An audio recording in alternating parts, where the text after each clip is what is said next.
ஆதி அனுபவத்துக்குள்ளே திரும்பி வாருங்கள். Return back to your first state.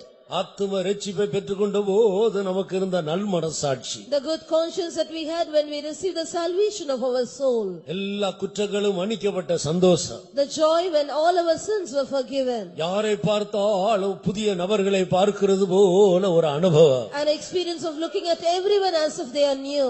எப்படிப்பட்டவர்களிடத்திலேயும் போய் பேசுவதற்கு தயக்கமில்லாத அன்பினால் நிறைந்த ஒரு இருதயம், Filled with love and no hesitation to speak with any sort of people. கல்வாரியின் அன்பினால் தூண்டப்பட்டு சத்துருக்களையும் நேசிக்கக்கூடிய ஒரு இருதயம். A heart wherein we could love our enemies, being constrained by the love of Calvary. நீ அந்த சந்தோஷத்தை இழந்து போனாய், You have lost that joy. ரட்சிப்பை இழந்து போனாய். You have lost that salvation. அதனால் இப்பொழுது உனக்கு மகிழ்ச்சியா இருக்க முடியல. Therefore you are unable to be glad now. தேவ சமூகம் உனக்கு கடினமாக இருக்கிறது. The presence of the Lord is hard for you. நீ மற்றவர்கள் தான் காரணம் என்று மனிதர்களை குற்றப்படுத்திக் கொண்டிருக்கிறாய். You are accusing people, telling that they are the cause for this. எந்த மனிதர்களையும் குற்றப்படுத்த வேண்டாம். Do not accuse any human நீ being. இன்ன நிலைமையிலிருந்து விழுந்தாய் என்பதை கண்டுபிடித்து நீ எழுவு. You arise finding out the place from where you have fallen. திரும்பவும் ரட்சிப்பின் சந்தோஷம் உனக்கு உண்டாகும். You will receive back the joy of salvation.